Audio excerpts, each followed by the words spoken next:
Hey everybody, how are you? I hope that everybody's enjoying this beautiful day, and I hope that you have done at least one thing that's moved you closer to the realization of your goals today.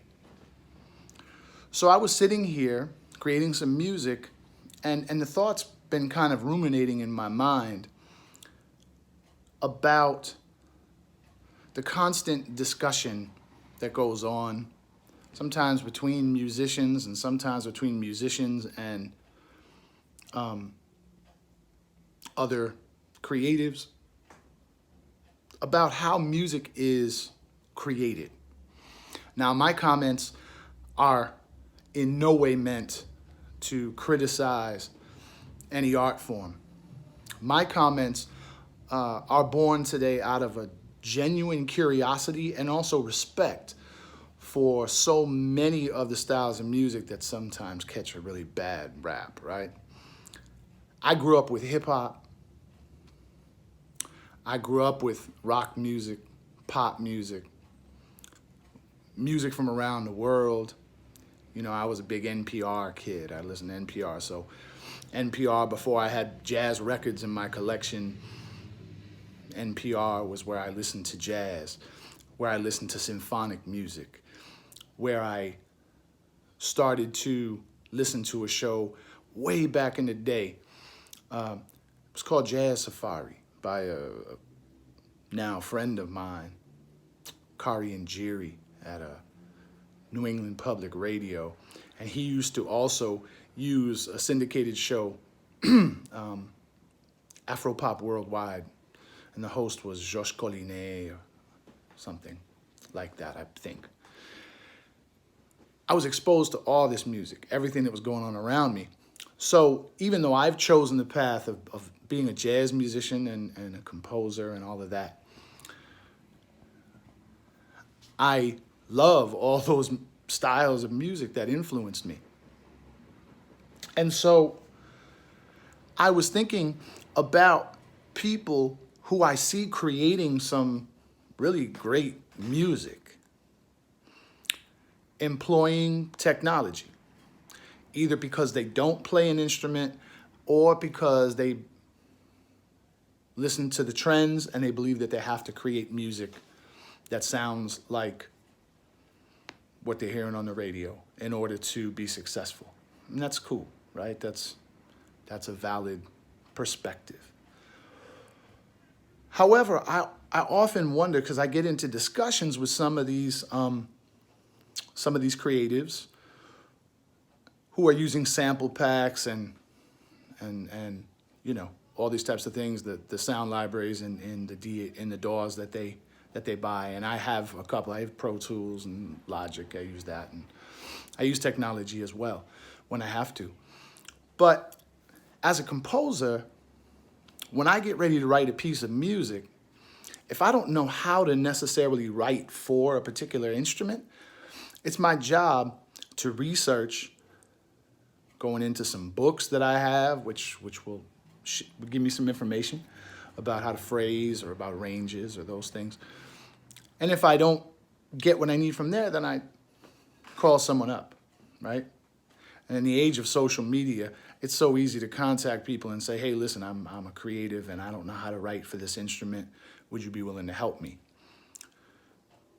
So I wonder what would happen if some of the people who are creating some really beautiful music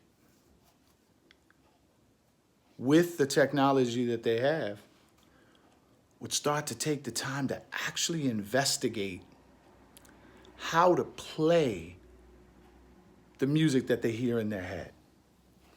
I'm not a pianist. I'm essentially self-taught, and I use the piano as a tool to compose. I'm not a pianist. I'm a bassist and a vocalist.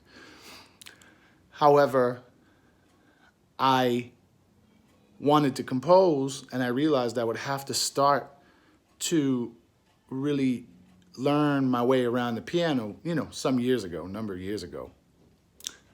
So I wonder what would happen if, when someone is making a track for for a rap artist or an R&B artist, instead of just sitting down at the keyboard and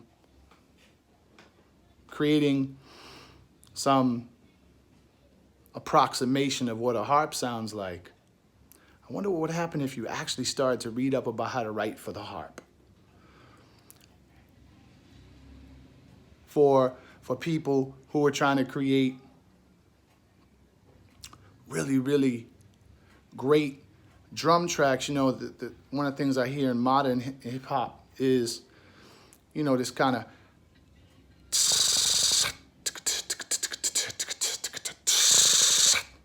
right?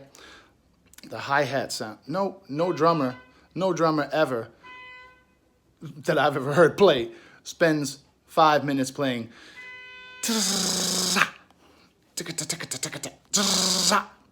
right? So maybe thinking about sitting down with a drummer and figuring out how a drummer would actually play that, and trying to use the electronics to create sounds and create things that sound a little more lifelike, and then actually going one step further and beginning to use the electronics just as the basis of a demo, but with the intent of going into the studio and bringing live musicians, bringing a live drummer, bringing a real bass player, bringing a real keyboard player, right? How much more would your creativity be enhanced? And so I guess my question is, why haven't so many creatives taken the time to move their craft to the next level? To study their craft, to move it to the next level so that they're able to go beyond the limitations of just what the electronics will allow them to do, what the technology will allow them to do. You know, I'll just tell this little quick anecdote and then I'll be out of your way. In high school, I had this friend, Michael Smith. And Michael was an amazing guitar player and vocalist. And he was already really advanced musically. He was playing classical guitar and he was playing jazz on electric. And I was at his house one day, we were listening to records. And I said, Mike, I don't think I'm ever gonna be able to do that, man. It's just so complicated, it's so difficult. And he kind of laughed at me, he said, man, just stick with it. My best friend for many, many years, Kevin Sharp, used to laugh at me when I would go to his house to rehearse, one of the first trios I ever had. And I would sit at the piano and he'd say, be careful, it's infectious. But the more I learned, the more I realized I wanted to learn. And so I wonder what would happen if you dared to go beyond what it is that you know and take your craft just to another level so that you're not limited. Doesn't mean you have to stop doing what you're doing, but think about how amazing it would be if you were actually able to go beyond just using the technology and maybe creating hybrids. I create hybrids all the time, electronics and live instruments. Just think about it. Keep creating. I'll talk to you soon.